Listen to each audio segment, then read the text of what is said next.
Down at least one tonight.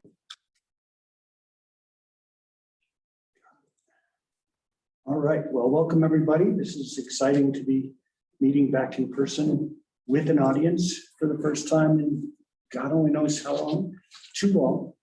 I'd like to welcome you all to the regular Ridgway Town Council meeting of Wednesday, July 14th, 2021. Call the meeting to order, and can we have a roll call, please? Council members Beck is absent. Oh, He's on Zoom. okay. Borelli. Here. Grambley. Here. Lakin. Not present. Schuyler. Here. Mayor Pro Tem Meyer. Here. Mayor Clark. Here. Thank you, and thanks everybody for being here. First item on the agenda is, are there any additions or deletions to the agenda? Yes, Mr. Mayor, I'd like to request postponing item number 12, review and direction on the June 2021 revision of long-term implementation plan and strategy for the strategic master plan for Ridgway Visitor Center and Heritage Park, and postpone it to the August council meeting. Okay. Sounds good. That's item number 12. Anything else? And one more, Mr. Mayor, I believe we can strike the item about setting a special council meeting. It's at the, like, towards the end of the agenda. If you all are amenable to that. Okay. Is that a numbered item on here? 19. 19. Gotcha.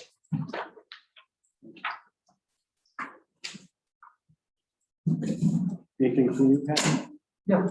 Okay. Welcome both. Please excuse my delay. That's okay. Glad you're here. Yeah. All right. Anything else in the way of additions and deletions? I don't think so. So that brings us to the adoption. Did somebody on?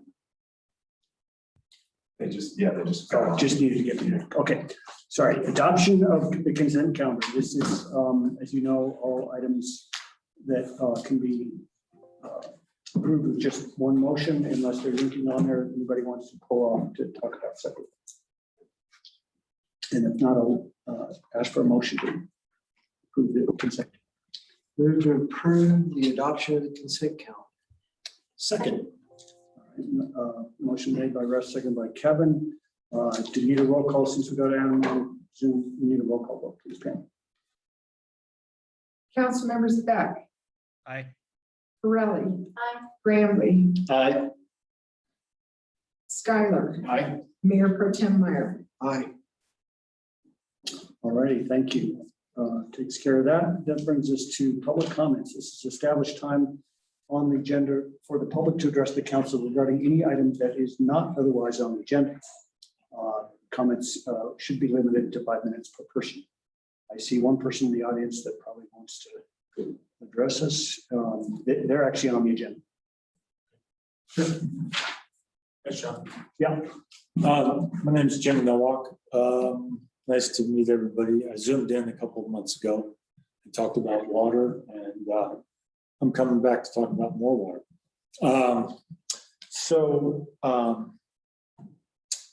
I wanted to just see, Preston was very generous at this time and told me that there was an RFP that went out. Has there been any movement on that? Has anybody been selected for that at this point? Just kind of checking in if that's still moving down the track. It's on the agenda to review, to approve the contractor that we've selected. Oh, it's on the agenda tonight. It's on the agenda. Awesome. Yes, sir. Great to hear that. Thank you so much. And once you guys get that finalized report, it came to me that I would just ask council to think about taking a look at the IGA. Back when we put the IGA in, I don't know if it's set in stone, but all the growth was supposed to be directed into the town of Ridgway. Into both municipalities. Okay. But with new water information that maybe is more accurate than we ever had in the past, that may want to be revisited. So I just asked to take a peek at that, maybe something. The other thing I was going to say is I was a bit stunned down at Heritage Park that you just mentioned that at the visitor center that the new sod was being watered in the heat of the afternoon. And I'd ask council or staff if anybody can tell me how many gallons of water it takes to water that per day. I don't have that number. I don't have a specific answer there, but it's newly laid sod, so for it to take required, over a normal amount of water. We adjusted the watering schedule to comply with the water restrictions that are in place. Yeah, I know. That was a couple weeks ago. Yeah, It's also being watered with non-potable water. right. Being watered with. Let me help. Okay.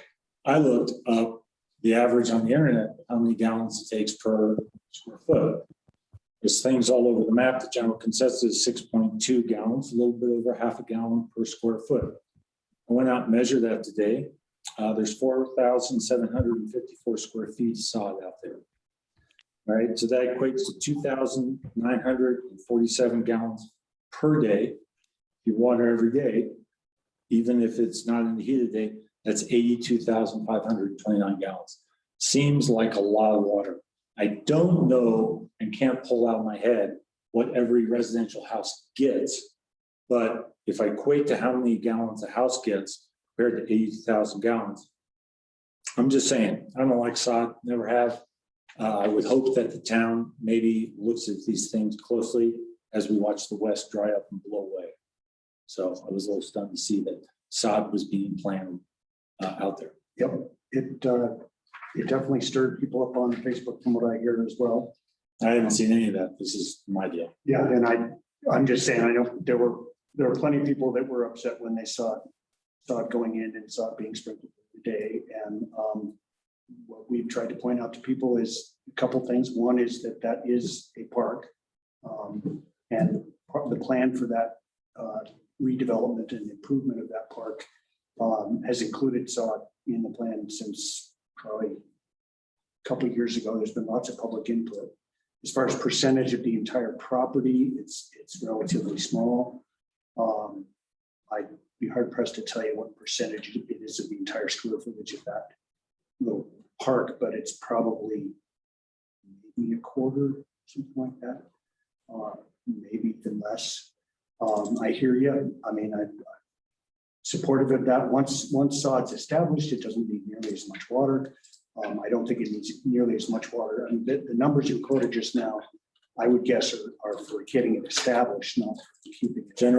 It's general stuff, getting it established, and the numbers actually were higher than that in other people. I just ruled them all out. I basically went with the lowest number. Because that's not That what was the general consensus. that's wild, because that's not what we've ever watered. Any of the lawns I've had to be watering. And most sod these days, if not all of it, is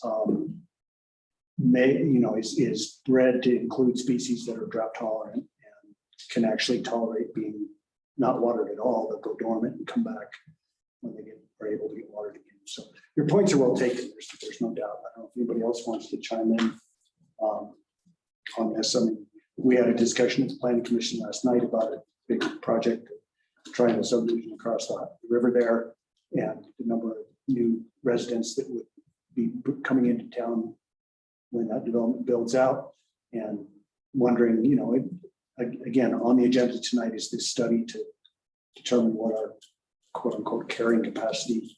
Yeah, I haven't been able is. to figure a better term myself. Either. And we're all of the same mind. I think everybody here would agree that we need to be taking into account the possibility that historical flows coming out of the Snuffles Range that supply our water may not be there anymore. It may be. In talking to Pat and Bill up there on the ranch, they're going down. Yeah. So I'm assuming this all gets taken into account. And yeah, just big red flag. Yep, I couldn't agree more. And I totally respect your opinion about the sod.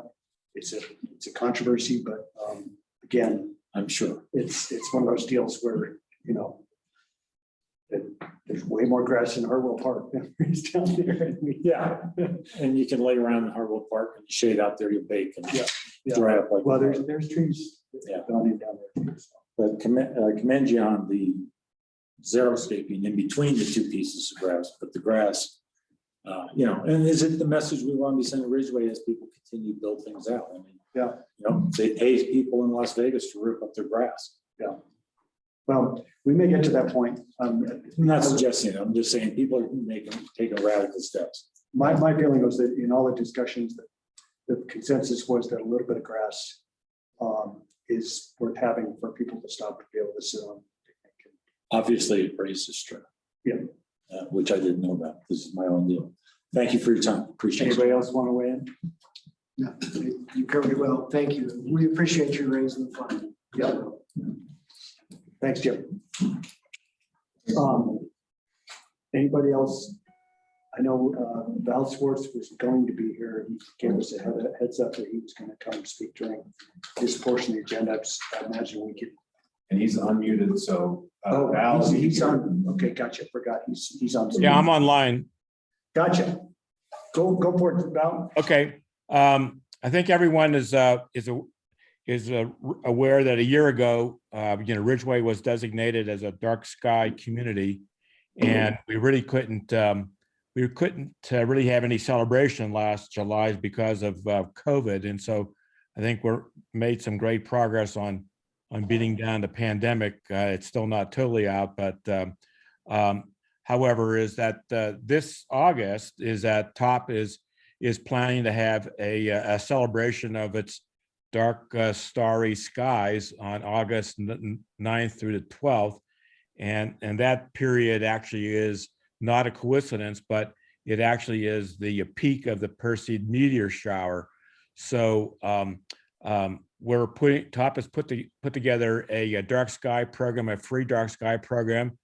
And we intend to include some educational workshops on each evening from about 8 p.m. to 10 p.m. And then as it gets darker, some tours of the constellations using some lasers.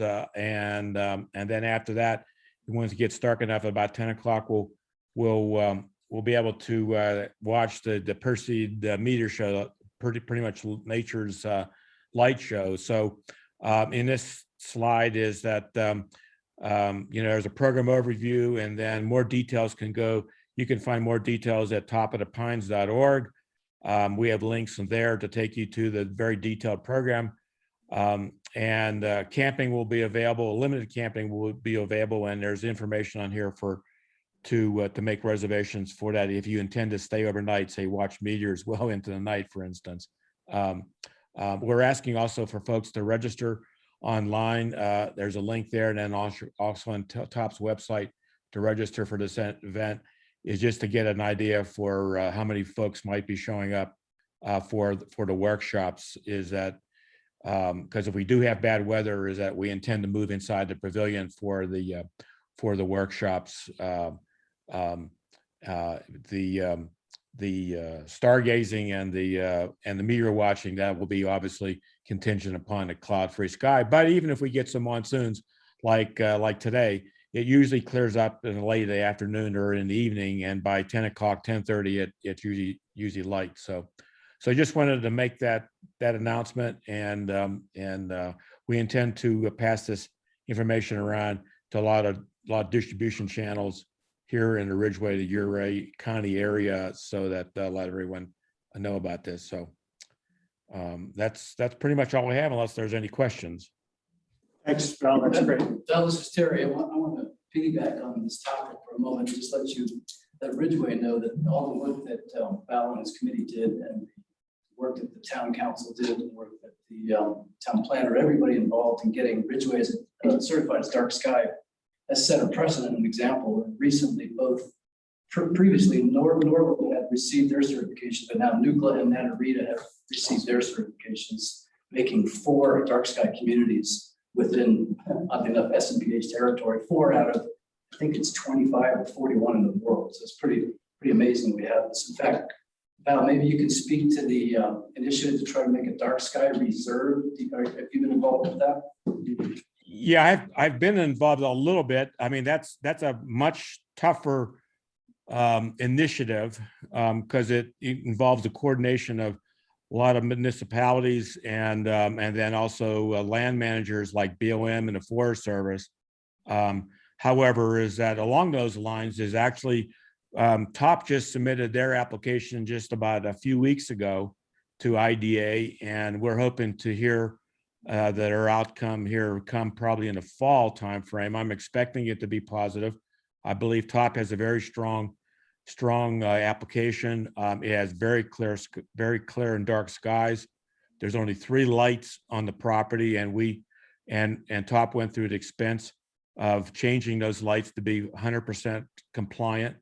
And just recently is that I've been on some emails that the Ridgway State Park might be interested in pursuing becoming a dark sky park under the IDA umbrella as well. So there's a lot of action happening with that here in our neck of the woods, and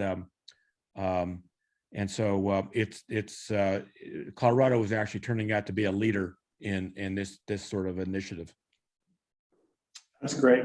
I appreciate that. And Terry, thanks for your comments, and actually huge thanks to SMPA for their efforts years ago in helping us make sure all our streetlights are full cutoff IDA dark sky compliance. So that's been happening for probably more than a decade now that we've been going through this.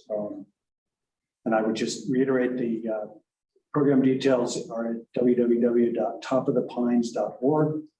Go ahead and RSV online if you can take part. I'm actually doing an iPhone photography workshop on Thursday, August 12th. So join me for that if you want. Should be a really fun event. Thanks, Val. Thank you, John, for volunteering your time and your expertise for that workshop. I think and other speakers have been invited as well, and so we have a theme basically focusing on the dark skies at TOP and astrophotography tips. Actually, Jake Nice is volunteered to do an astrophotography talk, and we have some folks from the Black Canyon Astronomical Society giving us talks on meteors and on the moon and things like that. So we expect it to be a very educational sort of event. Yeah, it should be really fun. Thanks. Anybody else have any questions or comments? Anybody in the audience, either in person or online? All right, thanks, Val. John, just one other thing in reference to TOP, and that is TOP is planning to have an open house on that Saturday before. That's August 7th. And again, more details can be found at the TOP's website. They're planning an open house and picnic on Saturday, August 7th from 12 to 3. And so we plan to have a barbecue and fruit up there and some beverages. So everyone's invited for that TOP open house as well. Great, thanks for that reminder. And again, thanks for your time, for being here, and looking forward to that event. All right, that takes us to a whole series of public requests and presentations. The first one is item number 7, proclamation supporting the inaugural Ridgway County Pride Celebration. I know we've got several people here tonight about attending on that topic. Tara, do you want to address us with that? Mayor, were you planning on reading the proclamation, or is that? I would love to. I just didn't know if you wanted to introduce it. Sure, I will.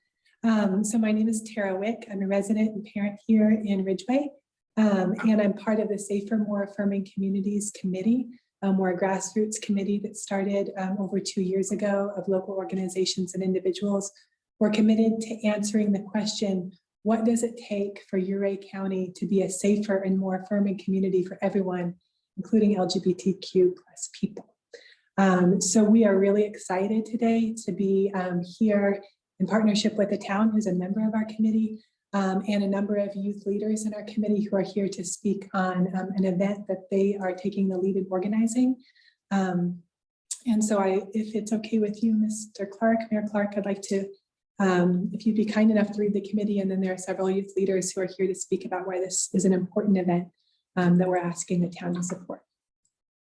Great, I will do that. At this point, my computer's not cooperating, so give me a second.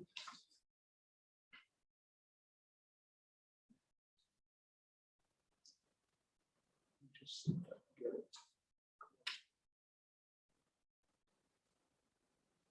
Gotta love computers, right? It's not comforting, John. Tell me about it, Terry. Oh, and actually, before we start, Mayor Clark, would it be okay for me to take a video of this for the parents of the youth? Absolutely, absolutely. So this is the official proclamation from the town of Ridgway, Colorado, a proclamation supporting the inaugural Uray County Pride celebration.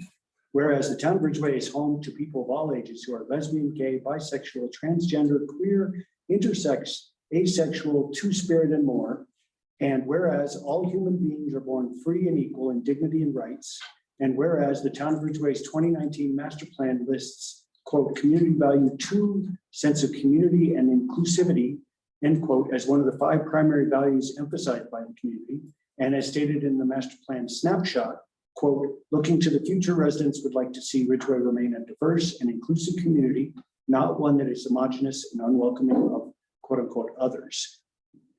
And whereas the town of Ridgway strives to encourage, celebrate, and sustain innovation and creativity in our community, including the varied lifestyles of creative individuals who hope to thrive here. And whereas the town council of Ridgway honors the history of the LGBTQIA2S+ liberation movement and supports the rights of all citizens to experience equality and freedom from discrimination.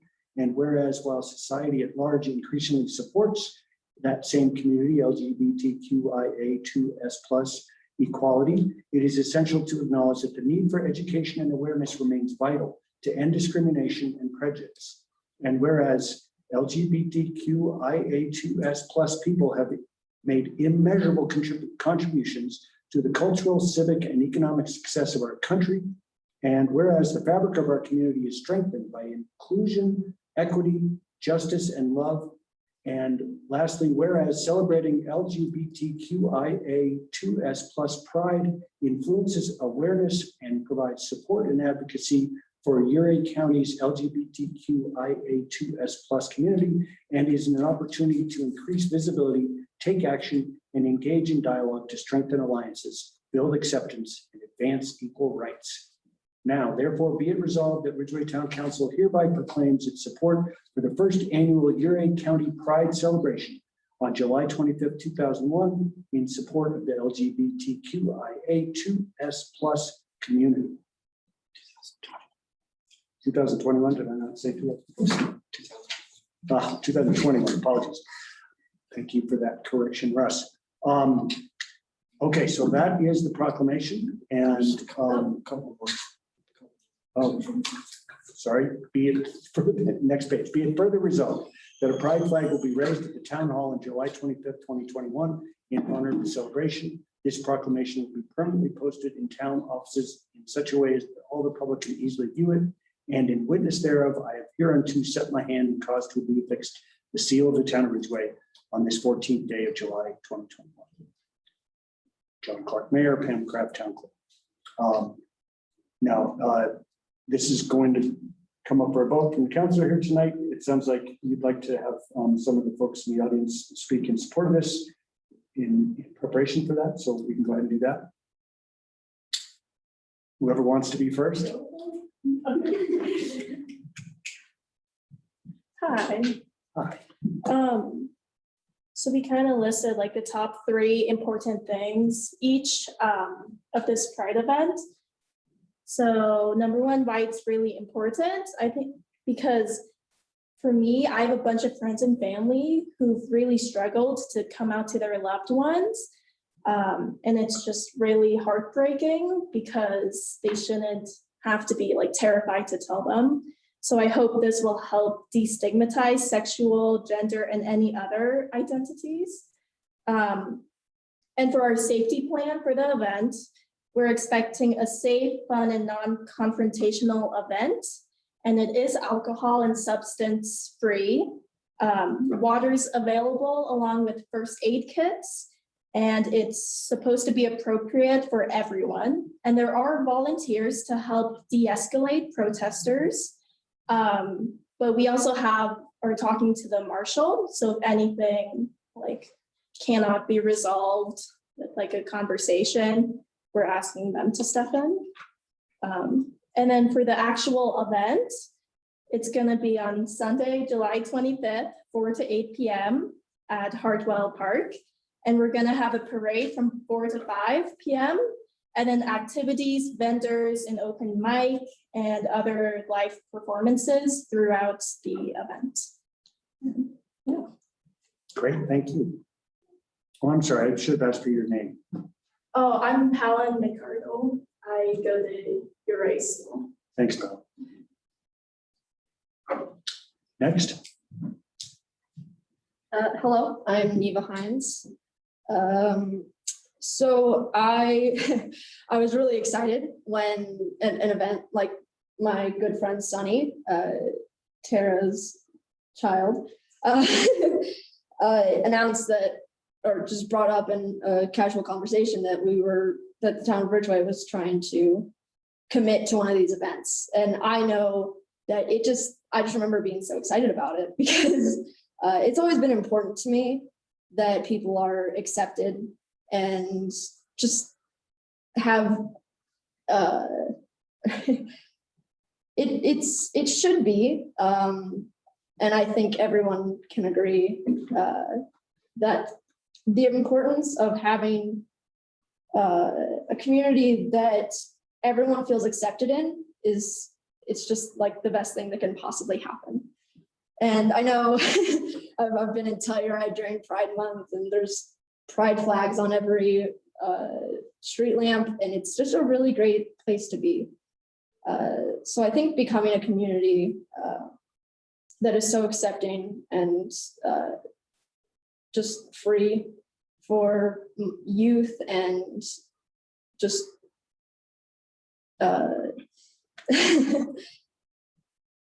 people who strive to be who they are without the judgment of people that are that think they can do things like hate and just cause chaos for people that are just trying to simply exist. That's why I think this event is important. That's why I was excited about it. It's definitely, and I think it's great that we have speakers and open mic, and obviously the mayor speaking. And having it's our first annual one. So I'm so glad I get to be a part of it, and all these other lovely people that are going to accompany us. And I think it's important that we get the ball rolling with these types of things. And in a small community like Ridgway, it's important to have these cultural and diverse things that haven't always been accepted, but definitely should be normalized. Thank you. thanks, Neva. Next, That's all of our speakers. that's all your speakers, okay. Bring it back up here to council. Anybody have anything they want to add? I think this is great. Yeah, I'm excited. I am too. Absolutely wonderful. Yep. I think it means a lot to have openness, inclusivity, open-mindedness be Ridgway's clarion call, I guess you'd say. It's, as Nita said, it's just essential that we fight back against hate and embrace people of all walks of life, right? And I think this is an awesome way to get that off the ground. And I personally think that, I'm guessing we're all in full support. Yep. So I move to adopt the proclamation supporting the inaugural Ray County Pride Celebration. Second. All right, motion's made by Terry, seconded by Angela. Any other discussion? We'll have a roll call vote, please. Councilmembers Beck, Aye. Borelli, Aye. Granby, Aye. Schuyler, Aye. Mayor Pro Tem Meyer. Aye. I don't get to vote unless there's a tie, but I will say I'm 1000% in support of this. Unfortunately, I let Tara know, but I am not going to be able to be here. Our honorable Mayor Pro Tem Russ Meyer is going to be there. And if I can make it happen, I might actually call in and give you a little shout out over the phone from my vacation. So thanks for bringing this forward, you guys, and looking forward to hearing and maybe even seeing how well it went. So thanks. I didn't give the audience any chance to weigh in. Did anybody in the audience on Zoom have any comments? Whoop, whoop, way to go. This is Danelle and Voyager in full support. Great, thank you. All right. Okay, thanks, everybody. We'll move on to the next item. Thanks for being here.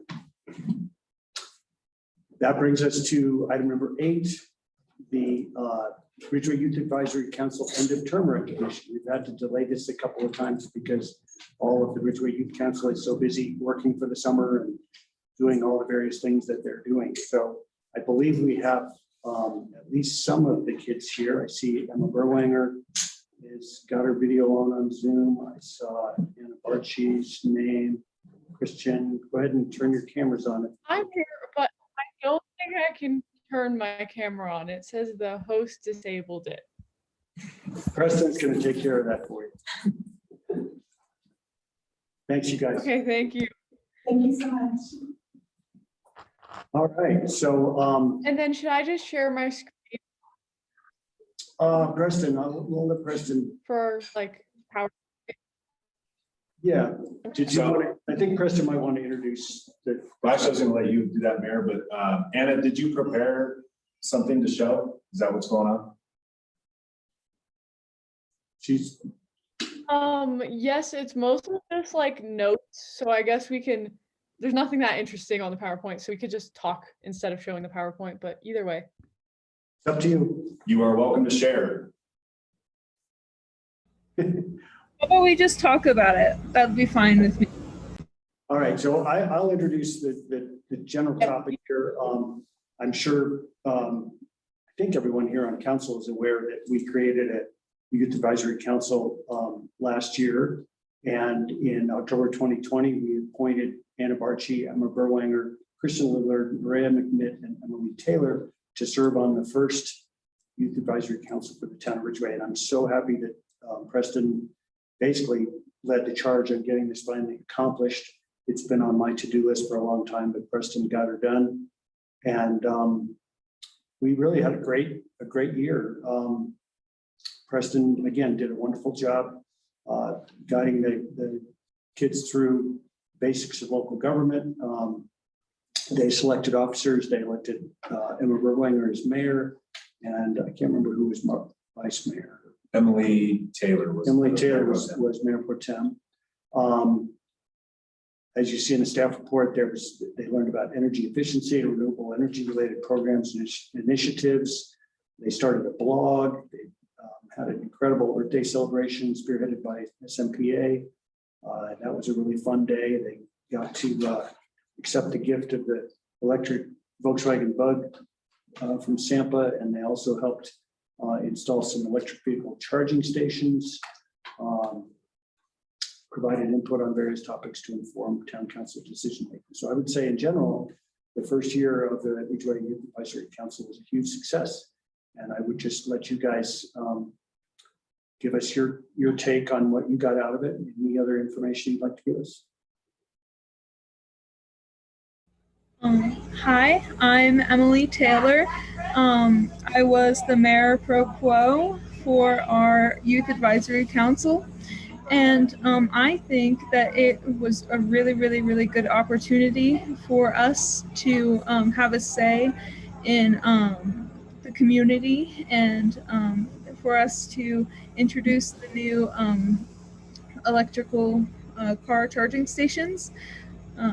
I really think that without that, it wouldn't have gone as smooth as it did, and the parade wouldn't have been as exciting. So I think it's a great thing that should continue for years to come, and I hope it does. Thank you.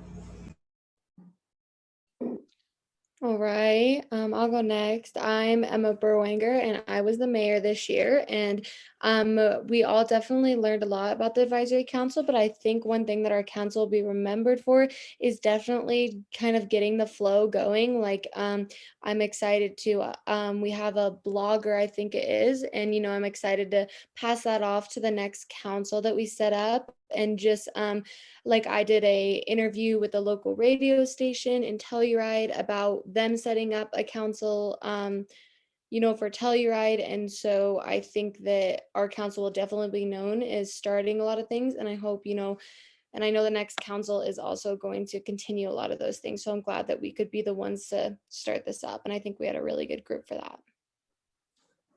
I agree.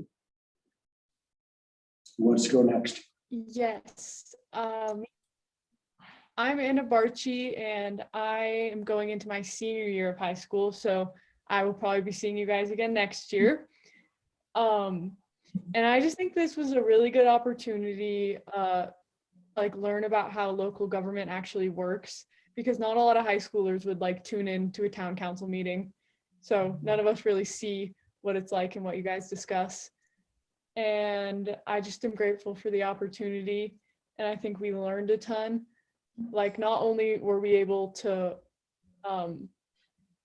like work on our own things, we also got like a bunch of presentations from SMPA and some other people just to learn more about the environmental issues here and what they're doing to help them. So yeah, it was a super great opportunity. You muted yourself. There you I think go. I'm good. I don't know if I have anything else to say. Okay, I couldn't tell if you were done then. Christian? Yeah, just like Anna was saying, I thought it wasn't even just like a great opportunity to get involved, but it was like an excellent learning opportunity. Seeing how local government works and like getting some involvement in there and learning from SMPA, getting those presentations, I thought that was really valuable too. Great. Well, thanks for sharing, everybody. Remind me, I know Emma has graduated now, Emma Berwanger. Who else is a senior in this group? I graduated and Christian graduated and Nerea. Okay, so Anna Barchi's the only one who's upcoming senior. Freya couldn't make it today, but I'm sure she has similar things to say as we did.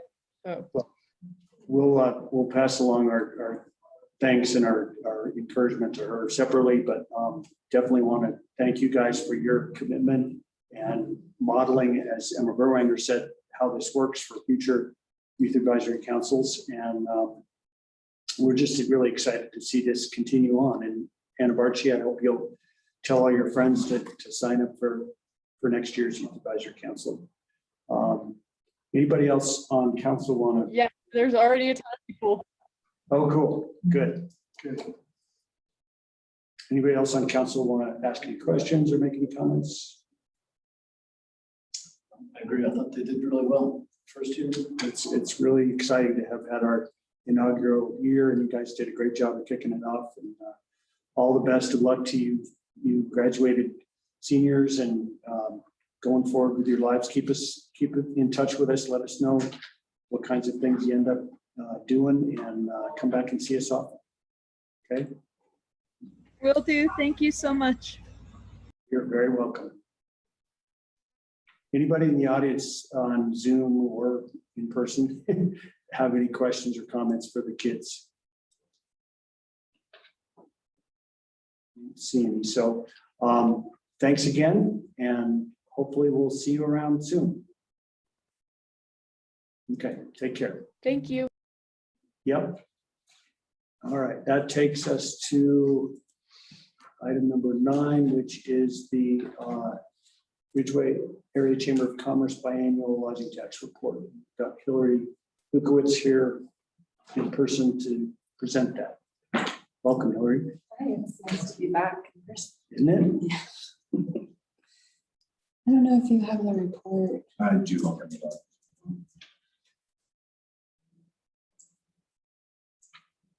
Great, so hopefully everybody had a chance to review it, but I'll just go through the key highlights over the past 6 months of what we've been up to. And first off is just COVID-19 impacts and the chamber response. So we ran a Shop Local campaign this winter because there was a lot of concern from the business community that there would just be a lack of business due to restrictions. So we ran that campaign from December through April. And that included a statewide campaign with the SBDC, as well as hanging a sign in Hartwell Park, encouraging drive-through traffic to stop and shop in the area. And then we went ahead, we had a page on the chamber website that was linked on the homepage, and we went ahead and unpublished that in June when restrictions were relaxed. So hopefully we're moving forward at this point, but we're on call if things do change to help support the town and local business community and community members to get resources and information out there. And then staffing, we're really lucky to have contractors and staff that have been with us now for 3 to 4 years, and we don't have any changes with that. And then board members, we had Daniel Richards from the Colorado Boys step down this spring due to a busy work schedule, and then David Nunn stepped in his place, and he's our new member at large. And then I'm going to go ahead and skip ahead to another topic and then come back to the next. And that topic is sustainable tourism, which really builds the basis and foundation of all of our marketing strategies for the chamber. Since 2018, we've focused any direct advertising costs towards the winter season, so that off-peak season of November through April, to really try and drive year-round tourism economic opportunities. And then as visitation has grown, and specifically in outdoor recreation and our surrounding public lands, we've been trying to integrate responsible travel best practices and strategies into all of our marketing and promotion activities, which includes the website, social media, as well as the visitor center. And we just wrapped up Leave No Trace training at the visitor center with our visitor center volunteers this morning, and that was in partnership with the U.S. Forest Service.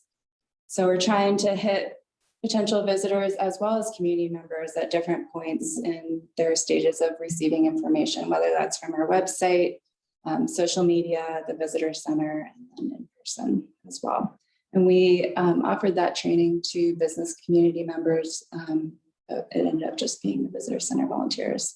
We're hoping it'll be an annual event that we can do in the spring every year, just to try and keep people knowledgeable about those best practices. And then we were also able to link up the Forest Service employee with Voyager. And so they went over and gave that same spiel to the kids at Voyager, which is really great. So we can go ahead and move on. Go back up. Yeah, to the, great. So scroll down a little bit to the winter marketing. So we teamed up with the Colorado Tourism Office to do a winter marketing campaign. It's been, like I mentioned, since 2018, we've been focusing on direct advertising in the winter time period, trying to encourage people to travel responsibly and also come and visit our local businesses. Really, it's a campaigns that are trying to lower visitor impacts and increase their impact on our economy. So trying to make it a win-win situation. And then the Colorado Creative Corridor, we're in our 3rd year partnering with the town of Ridgway on this marketing initiative. And from grant funding from last year and this year, we have a new promotional video as well as a new website that was launched just a few weeks ago. So there's links to check those out. And then the website, which is our #1 media asset. So we are just continuing to update and keep content relative and fresh. And some of the more notable updates is that we worked with Val to create a dark sky tourism informational page and multi-day itinerary. So that information is now available. And then we're also in conversation with the Colorado Tourism Office about joining their Dark Skies loop. So they have a promotional campaign on colorado.com that links dark sky certified communities. And so we're looking at potentially joining that initiative as well. And I know that Norwood and Liz also interested in that. So it's been great to work with Val on that. Nothing new with the visitor guide. Well, I guess this past year, we went on our own and we have a Ridgway visitor guide compared to previous years when it was a combined guide. It seems to be going well. It looks great. And we're going to start planning for 2022.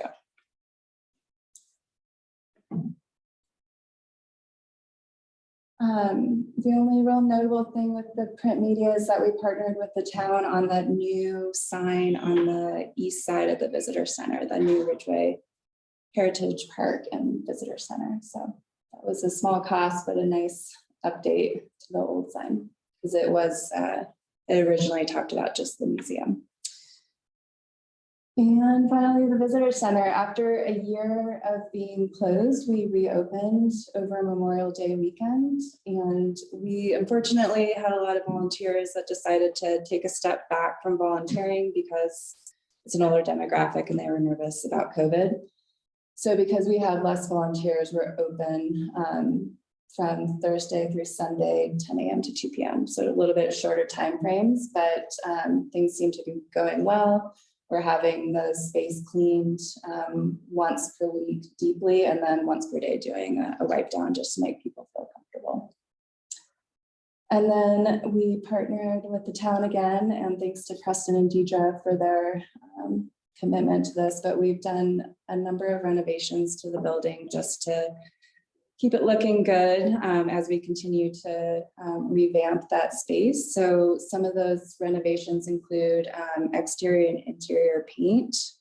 And through CARES Act funding, we have a Dutch door on the south side of the building. So if we don't want to open the visitor center to visitors, we can still provide information by just opening the top half of the door.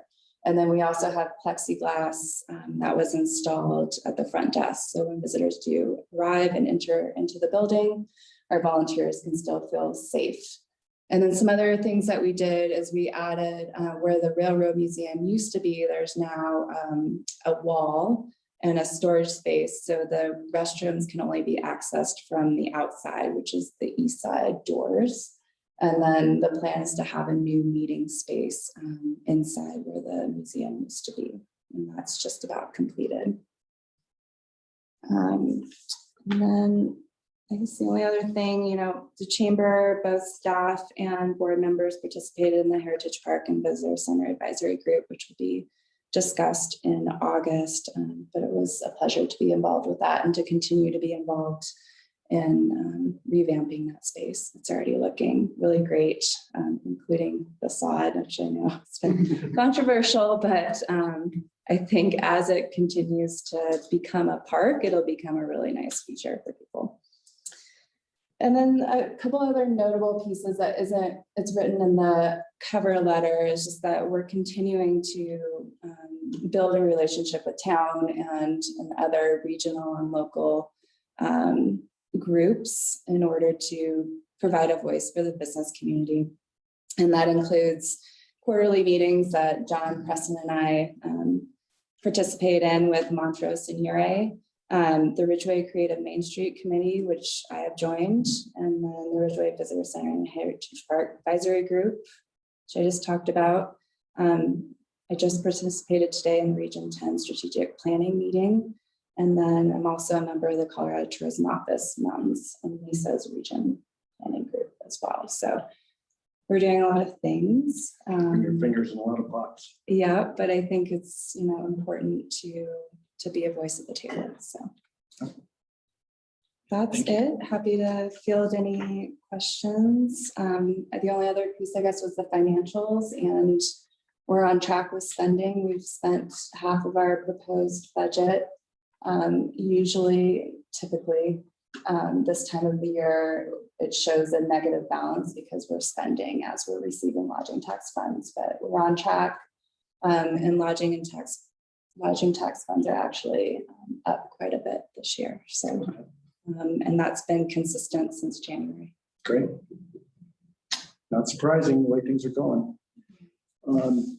I would throw out, just before I forget, that on the lines of the Leave No Trace training you just did today, which is, I hadn't heard when that was happening, but I'm glad that took place. And just to let you know, I went ahead and bought some Leave No Trace stuff directly from the. We did too. And so I have a stack of brochures to bring down to you. Great.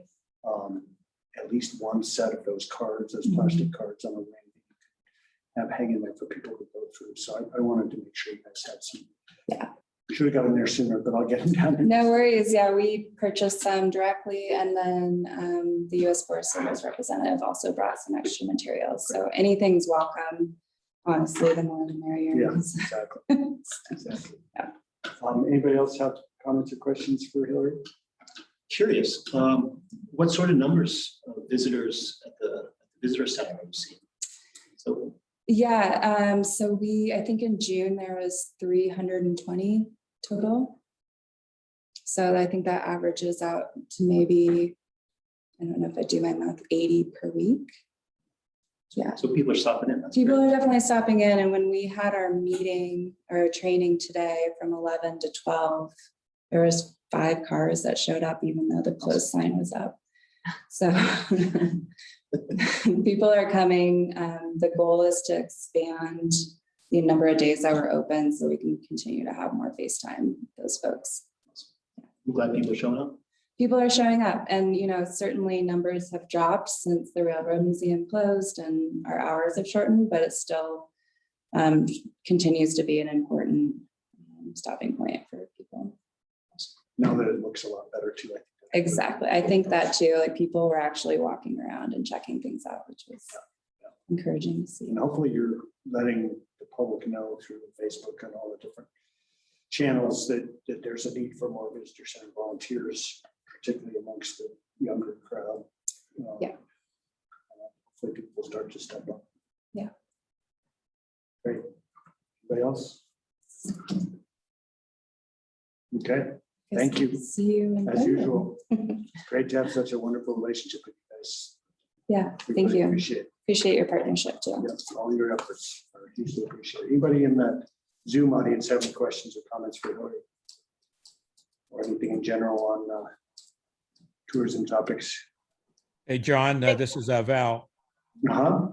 Yeah, I just wanted to just mention that as Hillary indicated that her and Tanya worked with me on updating some of the dark sky promotion on their website, and they did a great professional job. They have a couple of segments on there that really makes Ridgway, I think, shine in that dark sky promotion. Great. Awesome. Thanks, Val. Anybody else? Yeah, I want to say thanks for hooking us up with M to deliver the Leave No Trace training today. That was very last minute, and we're super glad that the kids could get to experience that and get some of those cards to take to their parents. Thanks. Great. Yeah, and we'll make sure to do it again next year. Awesome. Yeah, getting Voyager involved. That's huge. Thanks. Okay, Mayor, from staff's end, it's been a pleasure working with Hillary and chamber staff. And I mean, it's been an unbelievably tough year for you all and everybody else in the world, but I think you guys did an awesome job with those renovations. I can never remember the name of the contractor for whatever reason, but I think you did a great job. And if you haven't checked out the visitor center lately, you should come over there and check out that new community space, or that meeting space rather, and all the other amenities that she was talking about. It really is something. So cool. It's been a pleasure. Great. Thanks, Preston. Who was the contractor that did that? Jeff, who's an employee of 10. Oh, cool. Awesome. All right. Okay. Thank you. Thank you. Okay, that takes us to item number 10, request to close North Forest Street between Roundhouse and Railroad Streets from 4 to 9 p.m. on August 26th, 2021 for a block party for business owners in the industrial park. That is North Cora, basically from the Sunset Automotive all the way to the north end. Is that right, Kristen? I wasn't listening. I'm sorry. Oh, Pam's taking this one. Gotcha. Yeah, you know what, I'm not really sure. He just couldn't be here, so I told him I'd take care of it. Okay. I'm just looking at it myself. I know that I think it's pretty much from Bennett to the end of the street. I don't think they want much area. They just want to be able to block it off so all the businesses can have a barbecue. On August 26th. Sounds like a great idea to me. Yeah, north or between Roundhouse and Rail. Right. So yeah, it sounds like they want the whole street. Okay. Seems pretty straightforward to me. Anybody else? I'm sorry, Do you have a calendar? What day of the week is that? The 26th would be a Saturday, isn't it? And then Depot. It's a No, Thursday, it's a 26th. Sorry, it's a Thursday. Depot is open. Depot's open. I'm thinking. So I can get, if you want to approve it, I can talk to Daniel, just let him know. He needs I'm to- assuming he knows about it. Yeah, just to make sure, because he's the only one who will be open at 4 o'clock on Thursday. Okay, Well, on that street, isn't there also, Sun Skincare and One Huts? And I yeah. don't think they have walk-in traffic, though. I think it's just Their yeah, staff. but I can get hold of them. Who was it that couldn't be here that was sort of spearheading this? Will. Bruce. Oh, I'm sorry, it's a. Yeah.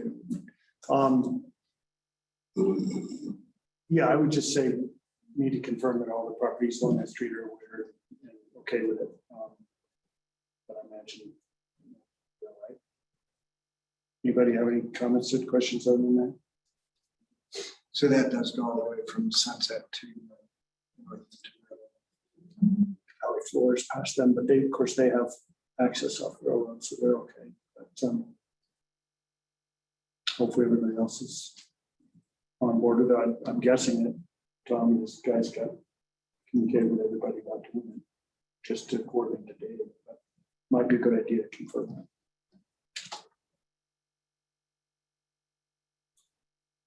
Let's see, anybody in the Zoom audience have any comments or questions about this request? Not seeing any. I'd ask if someone wants to make a motion. I move to approve the use of North Cora for the block party between Roundhouse and Railroad on August 26th. 4 to 9 p.m. Got it. Is there a second? Second. Kevin seconds. Can we roll call vote, please? Councilmembers Beck, Aye. Borelli, Bramley, Aye. Skylar, Mayor Pro Tem Meyer. Aye. Okay. That passes. Let's see, that takes us to our lone public hearing of the evening. Item number 11, extension request to meet conditions of approval for replat of block 12, lots 1 through 3, address 953 Moffett Street, zone historic residential, applicant and owner Ellen Hunter is here to address this. Preston, you want to kick this off? Sure. Ellen, nice to meet you. Finally. So it was last July, I think it was, council approved Ms. Hunter's replat request with a variety of conditions and allowed for 180 days to meet the conditions of approval. In December, Ms. Hunter requested and received a 6-month extension that expired on July 4th. She did submit a 3-month extension request on June 5th, which if approved would allow until October 4th to finish meeting the conditions of approval. So the approved replat was to change 3 historic lots, block 12, lots 1 through 3 into 2 lots. And the property is located on Moffett Street at the intersection with South Elizabeth Street. I believe, and Ellen, you can correct me if I'm wrong, the remaining conditions include placing the survey monuments, revising the plat map for reduced easement needs, and installing the electrical service. Is that right? Happy to answer any questions. Great, thanks, Preston. Ellen, do you have anything to add? It's pretty straightforward.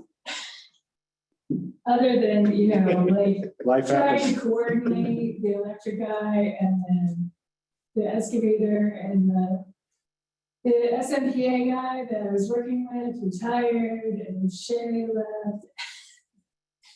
It seems like everything just is stacked up to be great. And if it doesn't work by October, I'm just gonna let it go. Try again later. I mean, seriously, I can't even tell you how hard it is to get the excavator to actually respond. Even though I've been on his books since last year. Yikes. Well, that's the situation we're in now, isn't it? Kind of, yeah. So, but, and as of now, like there's some discussion and Shay and I talked about it before she left. The plat currently shows the electric being moved into an easement that would go along the front of the new lot. And what I'm actually trying to do now is bring the electric across the street so the new lot would not be encumbered. And so then there'd be a new electric monument between the two lots right on the lot line. And the survey will then have an easement around that box for the two lots. But until that actually happens, I can't change the plat to like have that change and come in and say that's the change. Right, that makes sense. to do it. If it doesn't happen, right? That's what I'm trying to do currently. If I can't get it to the board guy to come across the street, then I'm gonna come up a lot. We'll see how it goes. Okay.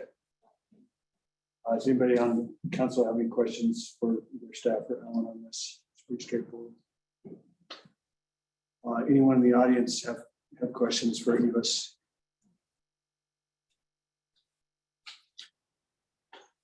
Somebody that's can get back with you. His twins replacement. Yeah. He did. He's been out. We talked. I corrected him that no, the town is not going to let me go diagonally across the street. Because I'm not to win. I like the way he snickered as soon as he said it. But yeah, we've talked, and he and my excavator, I think, have talked, and now it's up to try and find the board guy to actually connect with that, and then coordinate the board guy and SMPA and actually have them have wire, which is a problem during COVID as well. Just product. It's just always something, right? All right, well, again, I think this is straightforward. She's got paperwork in order. So we want to make a motion. I move to approve a 3-month extension for the Hunter replat for block 12, lots 1 through 3 for owner Ellen Hunter, with the conditions assigned at the July 8th, 2020 council meeting to be met before the final plat can be recorded. Second. I think I heard Russ. Give everyone a finish line there. We have a motion and a second. Can we roll call vote, please? Council members Beck, Aye. Borelli. Aye. Bramley. Aye. Skylar. Aye. Mayor Pro Tem Meyer. Aye. Okay, it's unanimous. There you go. Good Thank you luck. very much. Yeah, good luck. I'll go forth and try and coordinate one. Hang in there. Thanks. Have a good night, you guys. See ya. You too. All right, that takes us to, oh, I'm sorry, gosh, there's a public hearing. Didn't open it up for public I comment. think we're good. I think we're good. I think we're good. There's been a lot of opportunity. Yeah, I'm a little rusty tonight. Although there are people online though. I think I asked for. Did you ask? But I didn't formally ask for it. It's all right. I think we're good. All right, so we've got policy matters up next. Item number 12 has been postponed. Item number 13 is review and action on professional services agreement between the town of Ridgway and LRE Water for the preparation of water supply assessment. This is that big one that is definitely in reference somewhat to Jim's comments and others. Preston? Yeah, thank you, Mayor. So yeah, this is the one or the item that Jim was alluding to, and the one that Joanne is very super excited about. So I think it was back in mid or late May, the town issued an RFP seeking a firm to prepare what we're calling a water supply assessment. We're looking for, and it's been budgeted for a couple of years now, got postponed last year because of COVID. So it's in this year's budget. I'm excited to get this going, see what you all think here. But we're looking for a comprehensive assessment of the town's current water rights portfolio and overall water supplies to determine whether we can meet the projected water demand of future growth and changes in usages within the town service area. And this would also include modeling for things like climate change. So in all, the town received 2 proposals in response to the solicitation. The proposing firms are LRE Water and SGM. Staff reviewed the proposals pretty carefully based on the review criteria we placed in the RFP. And We actually conducted interviews of both firms. I think that was a couple weeks ago now, end of June. And staff is recommending that the town enter into a professional services agreement with LRE Water for the preparation of the water supply assessment. And we actually have, I think, Ashley Moffett with LRE Water on the phone. I texted her a little while ago, but she's, again, representing LRE Water, and she's kind of at the head of the project team that LRE Water proposed. So it was an absolute pleasure getting to know Ashley and the hydrologists on the team and what they can really bring to the table. It really stood out with their leadership skills and their technical expertise related to planning, managing, and developing water resources. Again, just overall proposal and interview included, knocked it out of the park. And their references provided glowing reviews of what it's like really working with LRE Water. So again, that's the recommendation. In terms of the costs associated with this project, $40,000 was earmarked in this year's budget for a water supply analysis. I think that's how it was characterized in the CIP. You guys have probably noticed now the total compensation / not to exceed amount in the professional services agreement is at $53,893.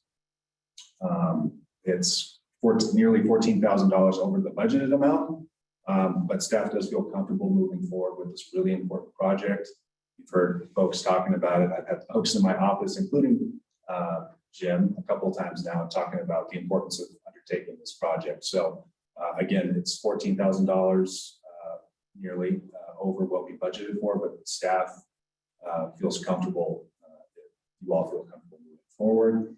And Ashley, again, I believe she's on the phone, unless I have the phone number mixed up, can go into more detail, but there's some uncertainties and complexities that are inherent in a water supply assessment, which is part of the reason the cost is where it's at. But on staff's end, we worked to get the number down based on what they initially proposed. So I think that's good. But again, staff's comfortable, and that's the recommendation.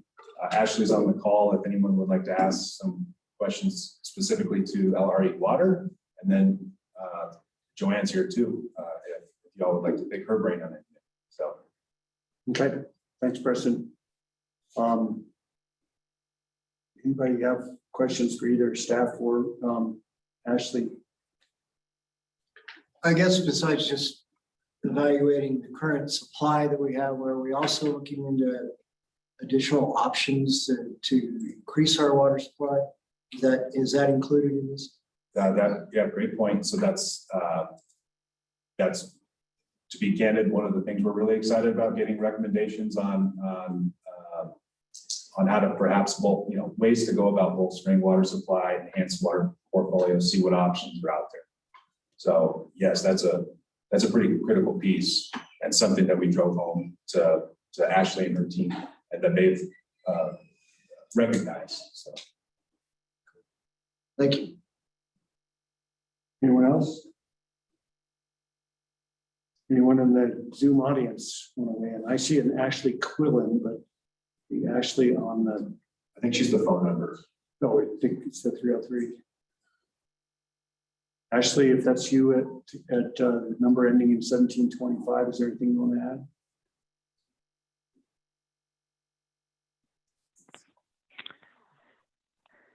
Hello, Council. Hello. Hello. Anything you want to add to what Preston said? No, I think Preston did a great job in covering the process and the focus.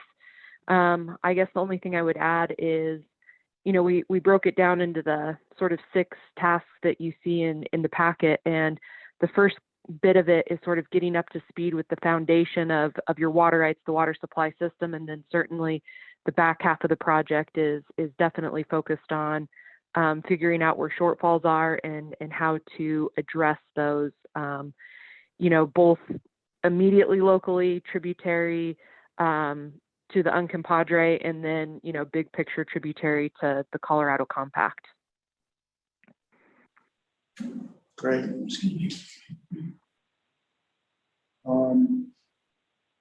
Anybody have any questions for Ashley? And if not, anybody want to make a motion? I move to authorize Mayor Clark to execute the professional services agreement between the town of Ridgway and LRE Water for the preparation of a water supply assessment. Second. Motion's made and seconded. Any other discussion? All in favor, with a roll call, please. Councilmember Beck, Aye. Pirelli. Aye. Bramley, Aye. Skylar, Aye. Mayor Pro Tem Meyer. Aye. All right, passes unanimously. Looking forward to seeing this process through, and thanks for being here, Ashley. Yeah, thank you guys, and look forward to working with the town, Joanna and Preston, and reporting back to you guys what we find. Great, excellent. Thanks again. Have a good evening, everybody. You too. All right, that takes us to item number 14. Review and action on professional services agreement between the town of Ridgway and DHM Design for preparation of a river corridor assessment. Lots of assessments. Yes, lots of assessments. So this one mirrors the last one in a lot of ways, but so same month, back in May, we issued another RFP looking for a consultant to prepare a river corridor assessment. And to be specific, we're looking for an experienced firm to come in and characterize river function, ecosystem health, and channel stability within the Uncompahgre River corridor that runs through our town. This assessment would be kind of an initial step in a larger process to improve the condition of the corridor through town. In all, the town received 4 proposals. The firms are DHM Design, Fred Phillips LLC, the Flow Path Incorporated, and Watervation PLLC. Staff and then representatives of the Uncompahgre Watershed Partnership, including Tanya Nishikawa, who is online with us today. Thanks for being here, Tanya. And then Ashley Benbenek. They joined me in reviewing the proposals against the criteria that we put in the RFP. The recommendation at this time is that the town enter into a professional services agreement with DHM Design for the preparation of a river corridor assessment. DHM Design put a great proposal together. It stood out above the rest. I'd love, Tanya, if you can, love to hear your perspective based on your individual review, but collectively we settled on recommending DHM Design for this project. For a lot of reasons, but specifically their custom approach to what we want here in Ridgway. Coming to the financial implications, the town budgeted approximately $20,000 for this project in this year's budget. The total compensation amount in the professional services agreement depicts $31,933.20 as the not to exceed amount. And that's nearly $12,000 over the budget amount for the project.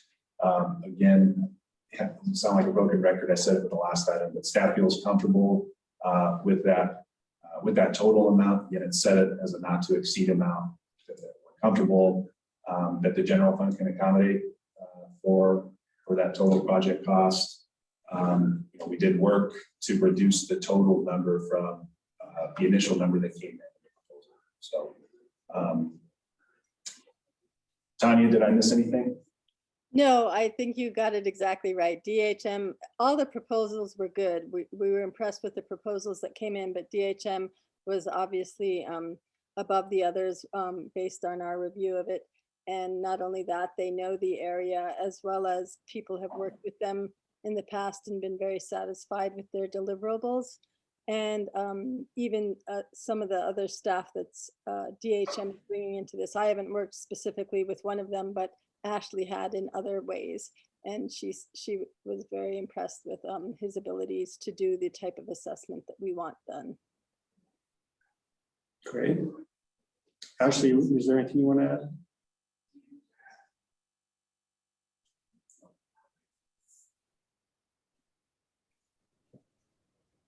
Hi, I'm Ashley Quillen with DHM Design. Thank you all for having us here tonight.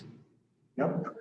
Yeah, we're very excited to be a part of this and to have the opportunity to work with staff at the town again. And as Tanya and Preston have mentioned, we've worked on previous projects, and so we know the area and can hit the ground running. And we've got a team of ecologists and natural resource specialists, hydrological engineers, and landscape architects to jump in and do this assessment, and then we'll come back with management recommendations for you all to use moving forward. So, thank you all.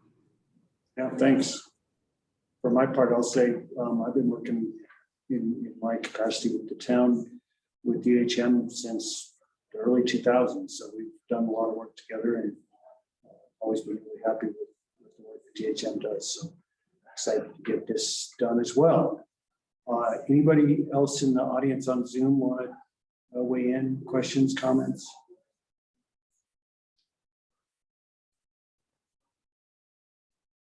Don't see anybody. Anybody on council have any other questions or comments? Yeah, I just want to confirm, I think you see it right, that we've set this up to go through the end of the year, but we think we'll have this done in September, is that right? Right. That's excellent. Yeah, I'm curious to hear what the answers come back. I'm looking forward to this myself. Another great piece of the puzzle. Okay. I move to authorize Mayor Clark to execute the professional services agreement between the town of Ridgway and DHM Design for the preparation of the river corridor assessment. Second. Is that Terry? Just the way down here. Motion made and seconded. Roll call vote, please. Councilmember Beck, Aye. Pirelli. Aye. Granby. Aye. Schuyler. Aye. Mayor Pro Tem Meyer. Aye. Great, passes unanimously. Thanks, you guys. Looking forward to it. Have a good evening, Ashley. Thank you all, you as well. All right, take care.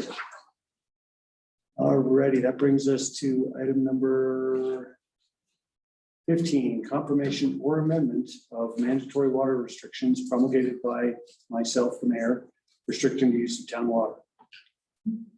Preston and I talked about this a couple weeks ago, was it? When you were at Bluegrass. I think it was the Bluegrass, right?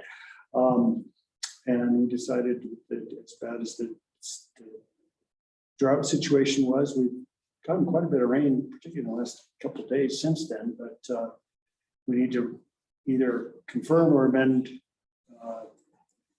Just to remind you that the town code stipulates that the mayor can promulgate these water restrictions outside of a regular town meeting, but we usually ask for council to ratify or amend at the next available meeting. So anything you want to add to that, Preston? No, I don't have anything to add that's substantive outside of what's in the memo. You mentioned, made a good point. It's rained quite a bit, including today. But based on the triggers in the water management plan, feel that the mandatory restrictions that are currently in effect are still warranted. But that's something we look at every day pretty closely and monitor. So if we do feel that it can change, we'll definitely let you all know.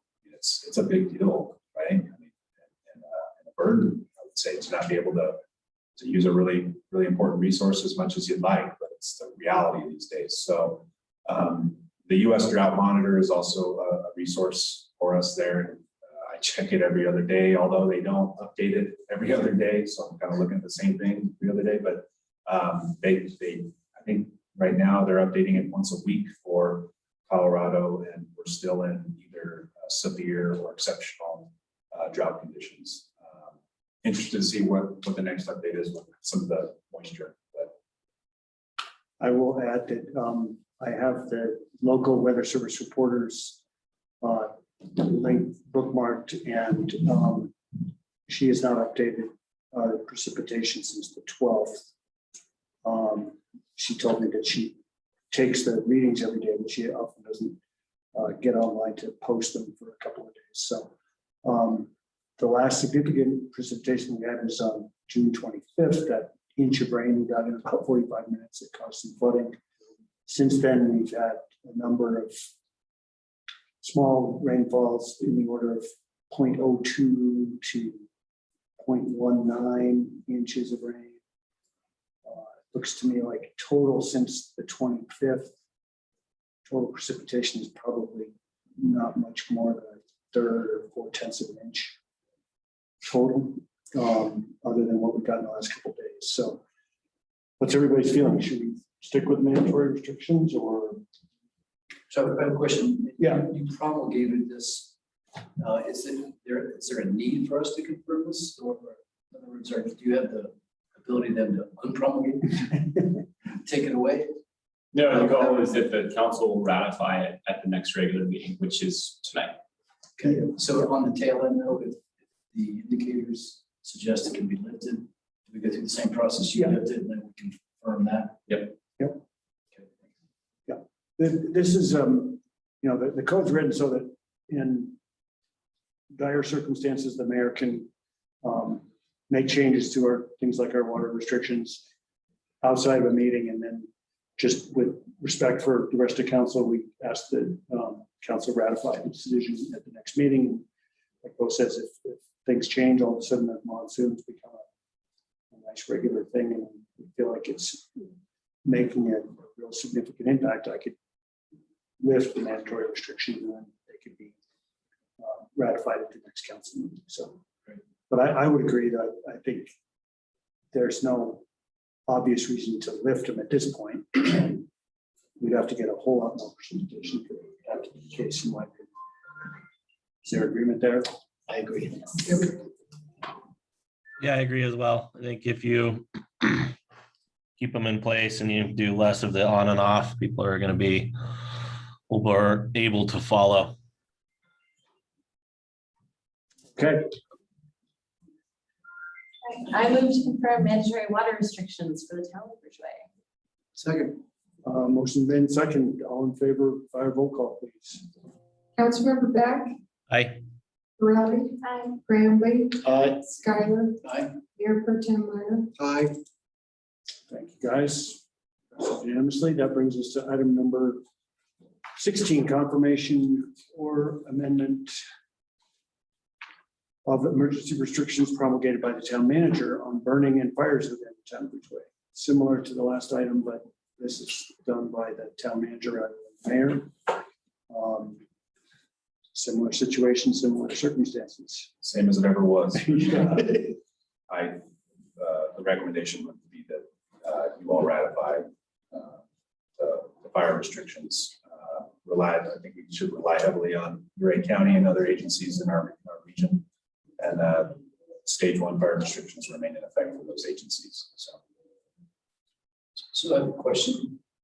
Whereas in the water mandate, there are identifiable consequences for failure to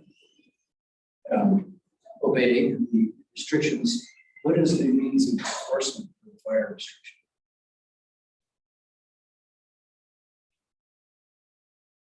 Is it just how does it get policed?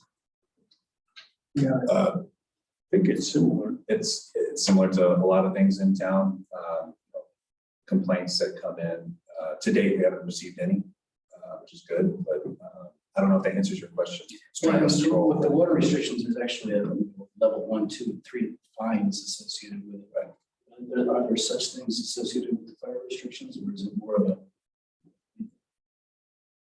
how would our citizens know to comply besides it being broadcast? Oh, would we refer to the administrative? Yeah, so section? it would be the administrative code enforcement. I apologize, I don't know top of mind if there's a fee schedule outlined under that ordinance, but if nothing else, we've got both the nuisance provision and then the administrative code enforcement, which has got a specific fee schedule. So there are enforcement mechanisms via those channels. Yes.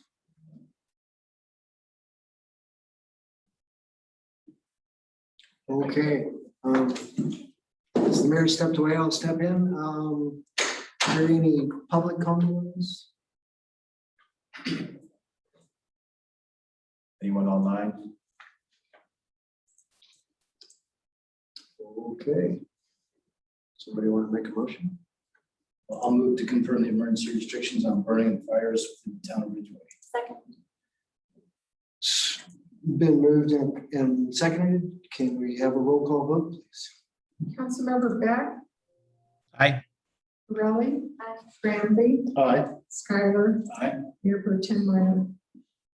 Aye.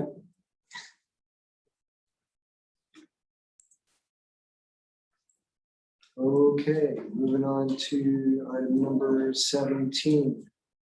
Resolution number 2106, supporting June 2021 updates to Colorado communities for climate action policy.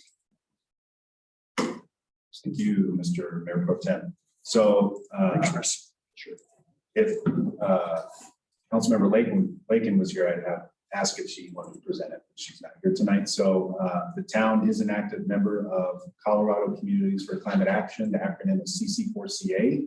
It's a coalition of local governments that advocate for state and federal policies to protect Colorado's climate. Last month, CC4CA, as it does every year, held its annual retreat, all-member annual retreat to review and finalize the updated policy statement. I do believe Beth was there.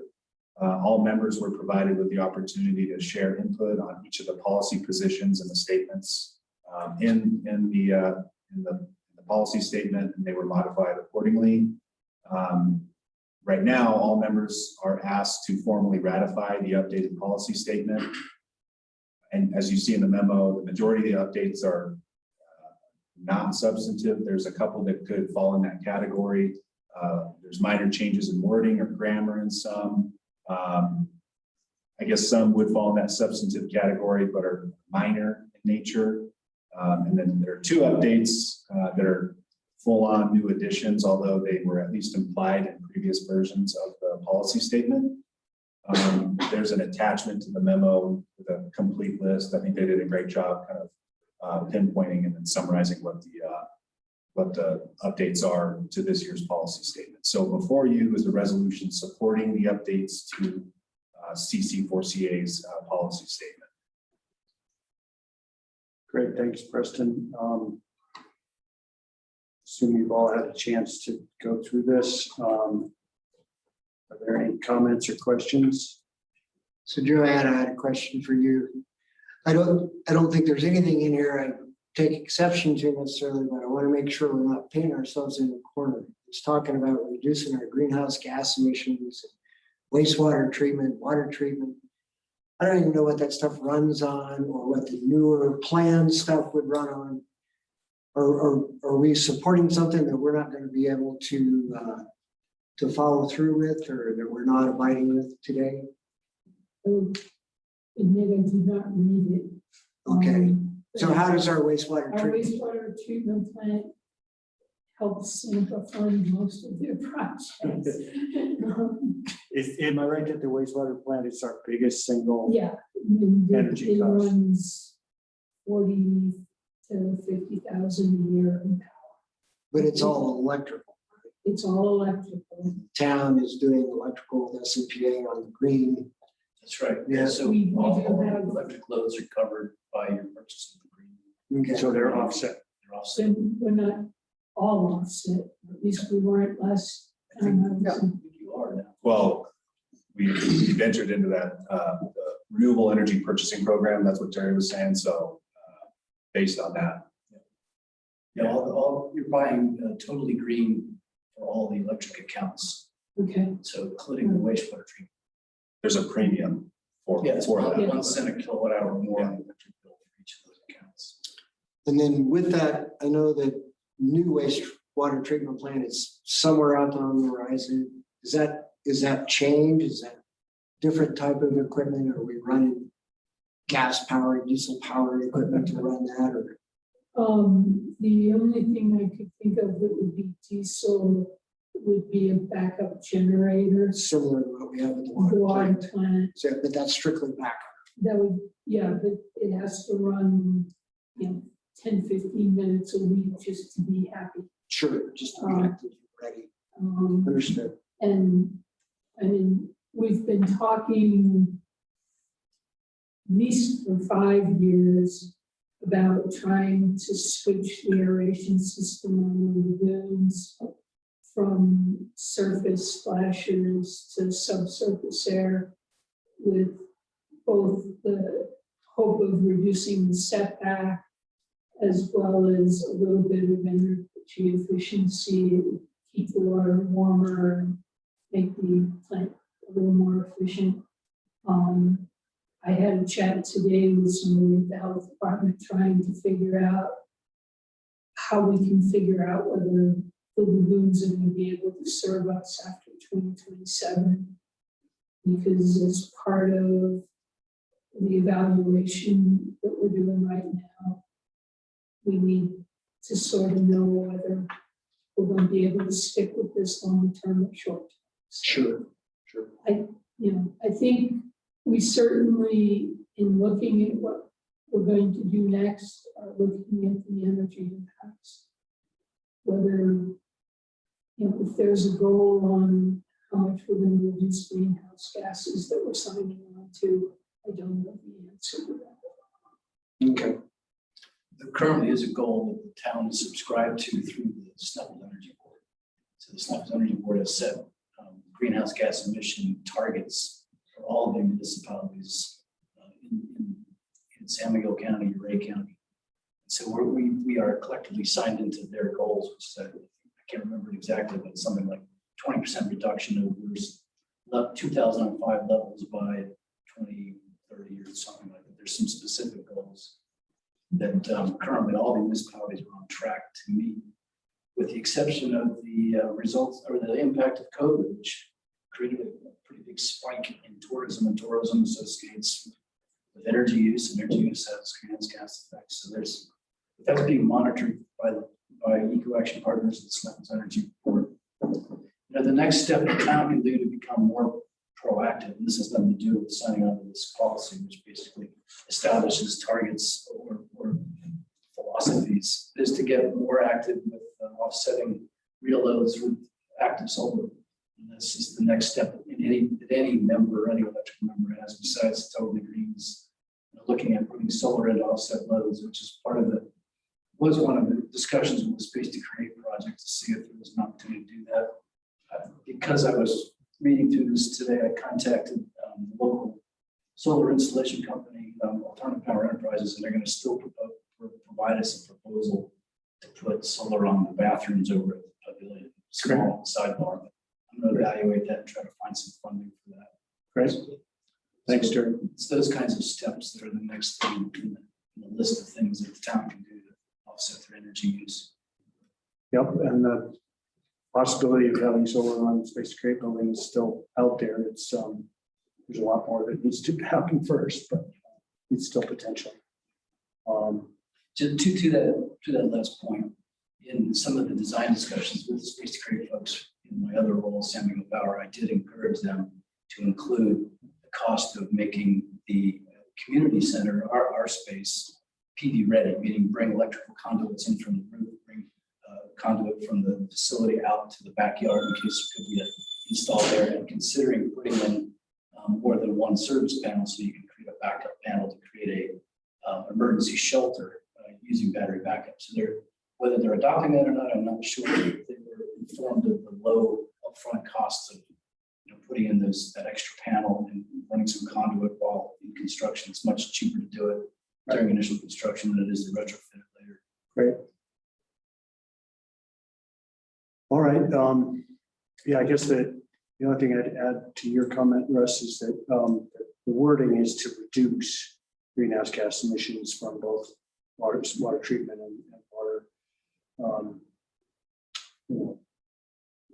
Reduce emissions and increase resilience associated with water management. That's a pretty open-ended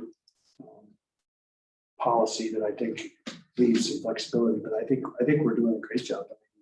We've already done several things on the list here, so yeah, I think we are. And again, I didn't have any particular issues. I just wanted to make sure we were paint ourselves in a corner and not walking the talk. So, yeah. Well, and thanks for bringing Good that up. question. I think it's Very good question. important for all of us to understand just how big an energy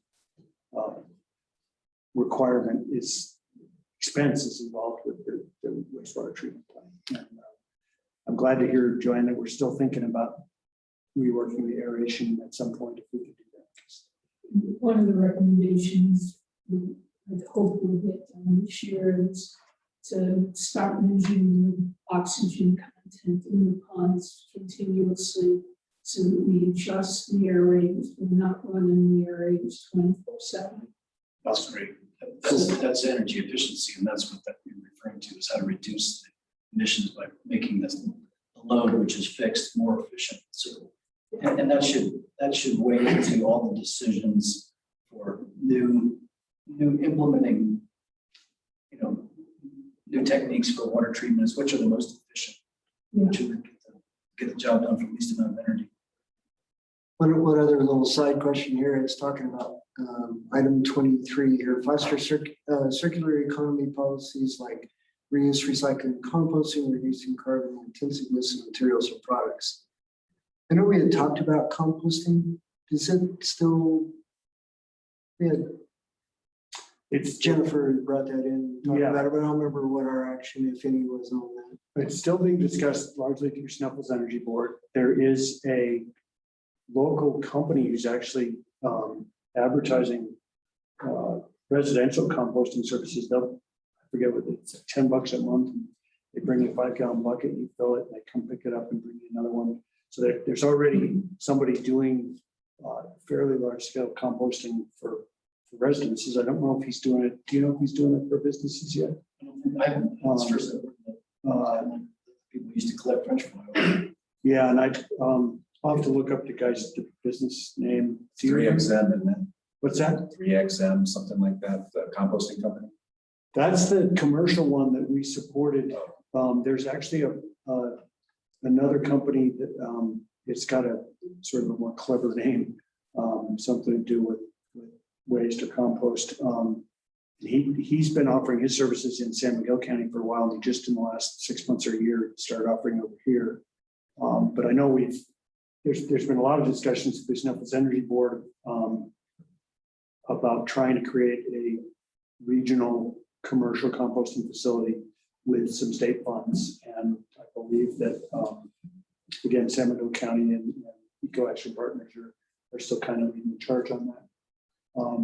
Russ, were you, sorry, I didn't mean to interrupt. Russ, were you referring to the program that Jennifer Nelson had plugged? Yeah, that's what I was. Yeah, so specifically. we haven't had an opportunity yet. I'm a little short staffed in public works. Randy's doing great, by the way, shoulder surgery. He's at home watching Prices Right, probably. It's a joke. We haven't had a chance to chip all the branches that are in the yard. That's slated to do that hopefully soon. We have the money in the budget to accomplish all of that, but it's on the list. And then I've never composted myself. It seems like a really cumbersome process, but we end up moving forward with something like that, like turning all that into compost and then doing a giveaway program. I think, correct me if I'm wrong, and it could be a while before that actually turns into compost. Am I right about that? It takes some time. It depends on the in vessel that you use, the machinery and stuff. Some of it can turn out in a couple of days. Oh, really? Interesting. Anyway, long-winded way of saying, haven't gotten there yet. That's cool. That's all I need to know. All right. I'm good with this. Others. Anyone else have questions or comments? So I move to approve number 2021-06, supporting the June 2021 updates to the Colorado Communities Climate Action Policy Statement. Second. Cool, that was right on the 3. I'm giving it to Kevin. All right. Can we have a roll call vote, please? Council members Beck, Aye. Morelli. Aye. Graham. Aye. Skylar. Aye. Mayor Pro Tem Meyer. Aye. Great, thanks, everybody. That passes unanimously. Can't remember if I gave the public an opportunity to weigh in on that. Did anybody have any questions in the audience? Even if it's already been voted on, you could certainly weigh in if you have comments. to ask? Seeing none, we will move on to item number 18, consideration of authorizing Mayor Clark, myself, to sign a letter of support to Senator Michael Bennett for the addition of certain lands to the Gunnison Public Lands Initiative. This is something that I've had discussions with. Some of you know that I've been involved in a number of efforts to try and get the CORE Act over the finish line in the last few years. And that those CORE Act is a combination of efforts to create new wilderness, create some public lands that are exempt from new oil and gas leasing.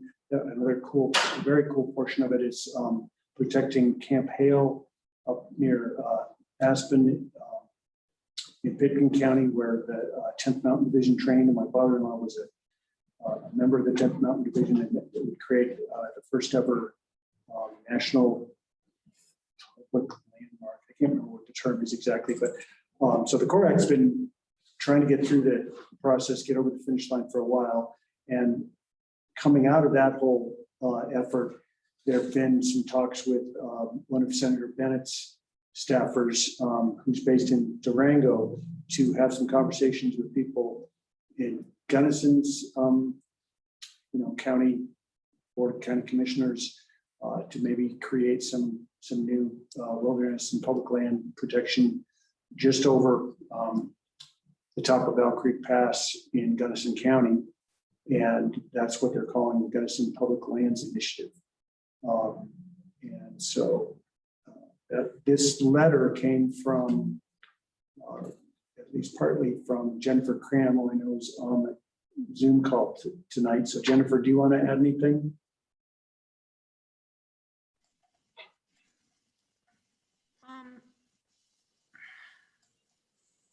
Yeah, I guess the Gunnison, the GPLI, the Gunnison Public Lands Initiative is all in Gunnison County, and they've been working with Senator Bennett and his aide for a while. This particular thing is that they actually more recently added on these 3 little parcels that are closer to us, more easily accessed from our side onto it. And so the letter's sort of saying specifically that we support them adding these 3 parcels into the GPLI.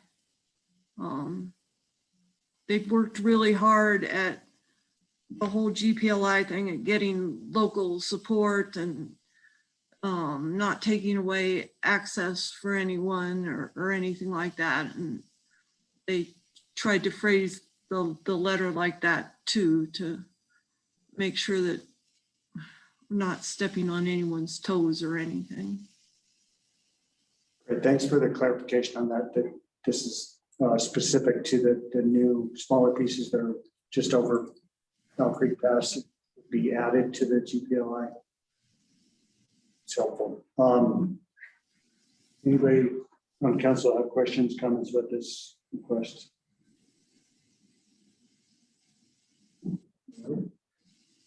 Anybody still on the Zoom call have additional comments or questions?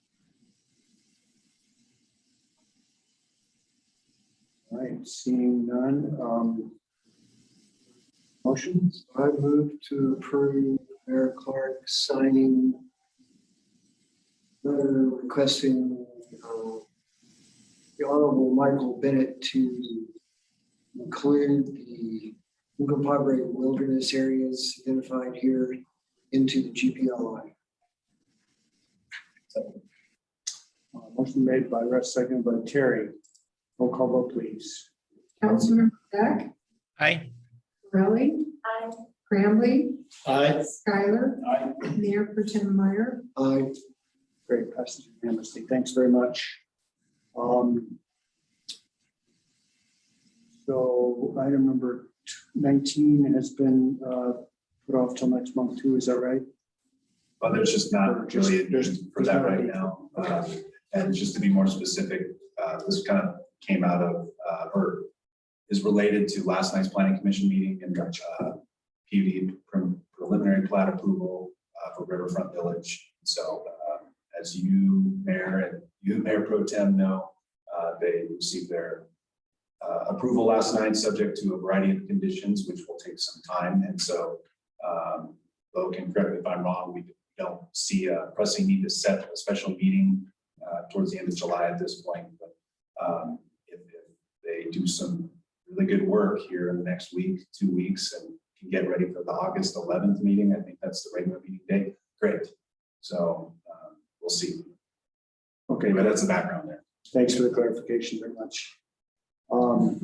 That brings us to written and verbal reports. Item number 20 is proposed schedule for preparation of the 2022 fiscal year budget. Approaching budget season already. Approaching budget season, and this just wanted to, I can bring it up on the screen here, but just wanted to get this out there in front of y'all with some dates. Put this out there last July. And this is a living document.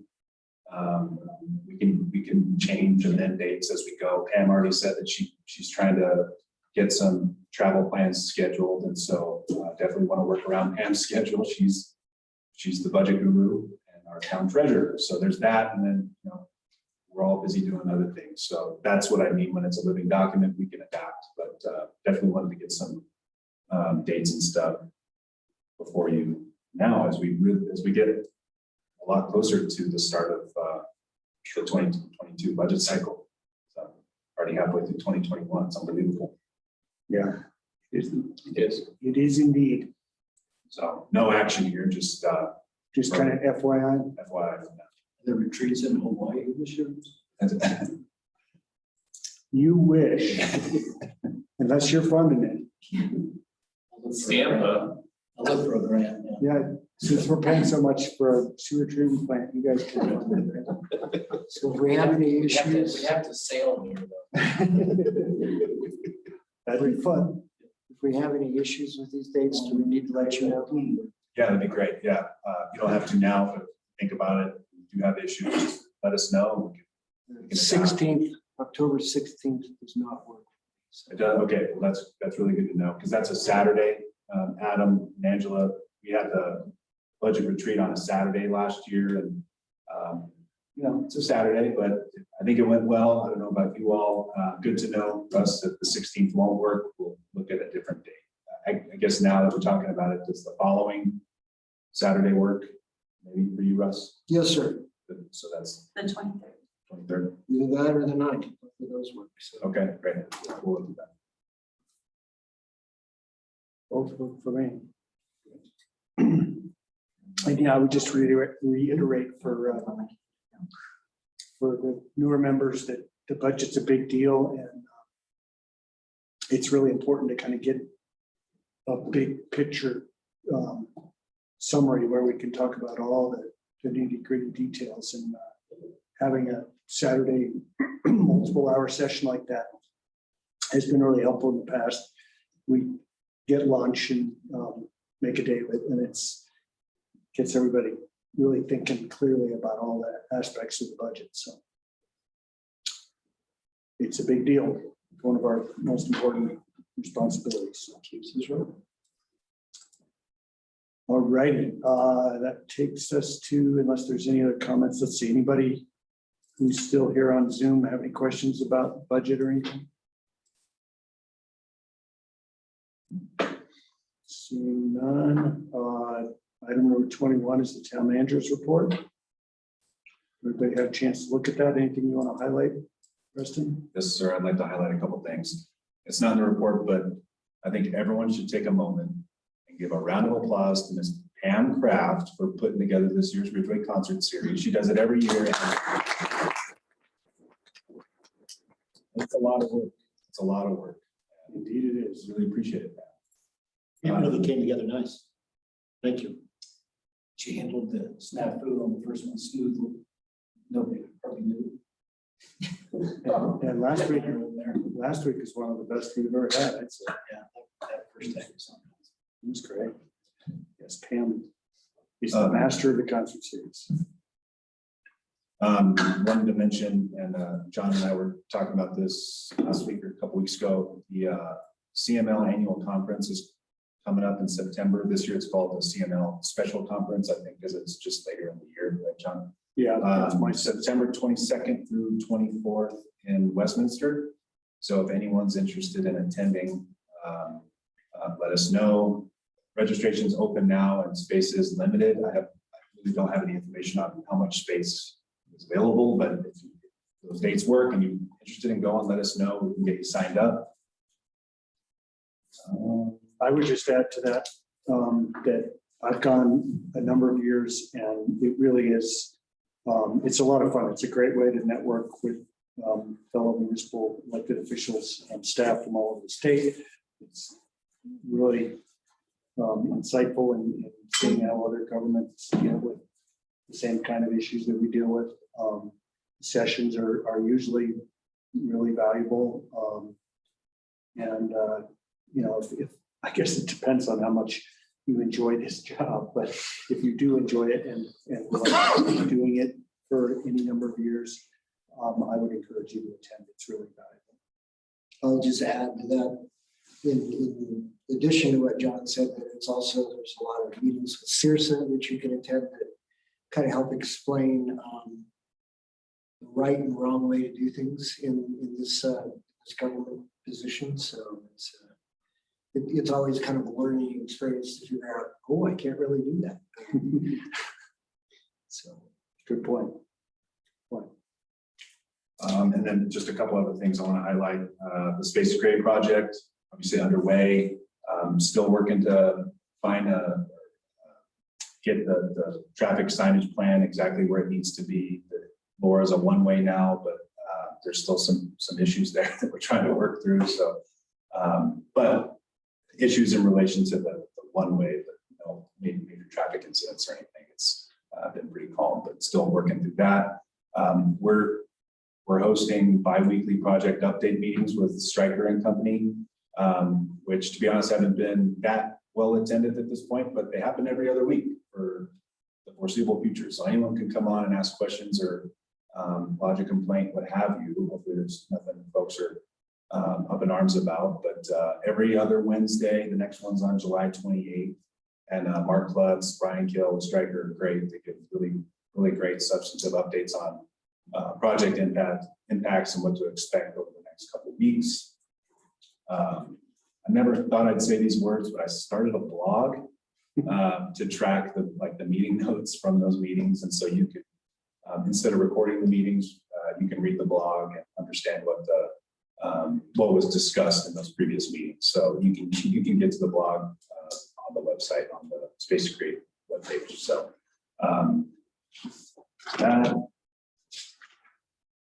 the water treatment plant generator showed up last month. Again, Jeff Rivera spearheaded that project, getting the generator pad ready to go, and when the generator showed up, I can't believe that thing's huge. It's huge, and it got up the hill. I don't know how it did, but it got up the hill, and it's in place now. We just need to get the electric in place, get a tutorial on how it works, and then start running it on a regular basis to make sure it keeps. So that's exciting. Shane, who's over there, provided some data on calls for service. Thanks for doing that, Shane. Pretty interesting if you look over 2019 to now, months of April through June. Some similarities and then some not so much similarities. A lot going on here in town. So if you ever have any questions, Shane can talk in great detail about what it's like to catch bad guys in Ridgway.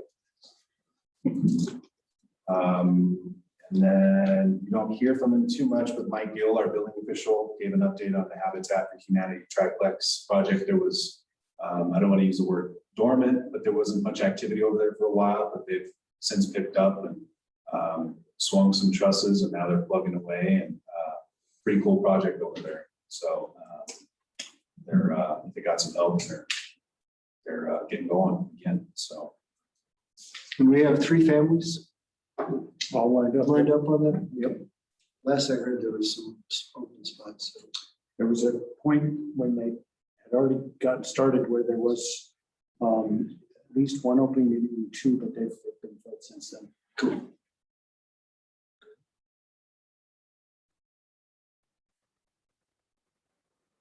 And that's it. That's all you got to highlight. Anybody have any questions for Preston on any of this or even the stuff you didn't mention? Jane, are we still okay with our staff with these higher numbers we're running these days? Or? Right now we are, but we're gonna have to look. We might be looking to add somebody here in the not too distant future. Yeah. Okay, so we'll keep that in mind for our budget discussions. Well, I'd like to point out that those two little tables, the first one, self-initiated field activity, is directed patrols, security checks, and foot patrols. I see Ryan out walking a lot, both on the river trail and around town. That's great to see. I always like to see our marshals department out making contact with the public, and it seems to me like those are the good kind of numbers to see rise, because it means more community interaction. And that was one thing we focused on during the COVID shutdown.